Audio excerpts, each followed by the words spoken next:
আগেও একদিন করেছিলাম, হবে না। বানিয়ে নেবো হচ্ছে নলেন গুড়ের মাখা সন্দেশ বা সন্দেশ বলতে পারো।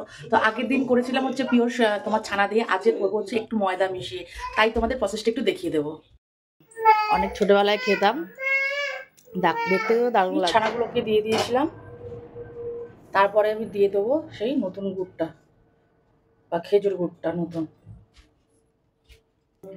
দিয়ে এবার নাড়িয়ে নিচ্ছি, ভালো করে মিশিয়ে নেব। আগেও একদিন করেছিলাম, হয়নি, তাই ভাবলাম করছি যখন সিজনটা শেষ হয়েই এলো, তোমাদের একবার সন্দেশটা দিয়েই দিই রেসিপিটা।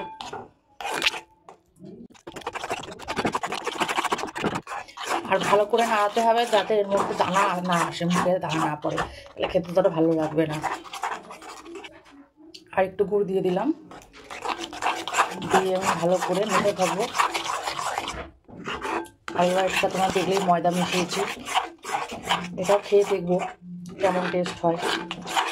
কিন্তু পিওর ছানাই হয়, এটা তো জানি, আর ট্রাই করি ঘরে। আর তোমরাও করতে পারো, এই আমার খুব ইজি প্রসেস। আর আমি এর মধ্যে একটুখানি ঘি দিয়ে দিচ্ছি। আর এদিকে দেখো আমার মাখাটা হয়ে গেছে মোটামুটি। তারপরে ঘিটা ভালো করে লাগিয়ে নিই।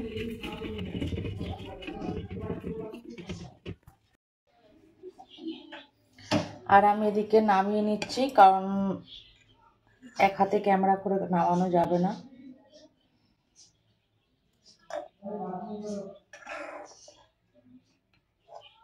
নেব, এখন খুব গরম, সন্দেশটা ভালো করে সেট করে নিই।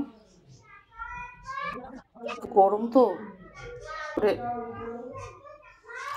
এগুলো মিষ্টির দোকানে ভালো পিড়ে থাকে, তো পিড়েতে ভালো করে কাটে। আমি দেখেছি, আমরা বাজারে যখন যেতাম না, তখন বাজারে ওদের দোকান ছিল, তারা মিষ্টি বানাতো সন্দেশ। তো এবার একটু ময়দাটা দিয়ে দিয়েছি বলে তাই একটু এরকম হয়েছে। আগের বারে একটা কিন্তু দানা কাটা ছিল, ভালো করে স্ম্যাশ করে নিই। আর চলো ঠান্ডা হয়ে যাক, তারপরে তোমাদেরকে দেখাচ্ছি। সন্দেশটা ঢেলে নিয়েছি, আর ওপরটা চকচক করছে, এটা হচ্ছে ঘি, জল না, কিন্তু ভাববেন না যে জল।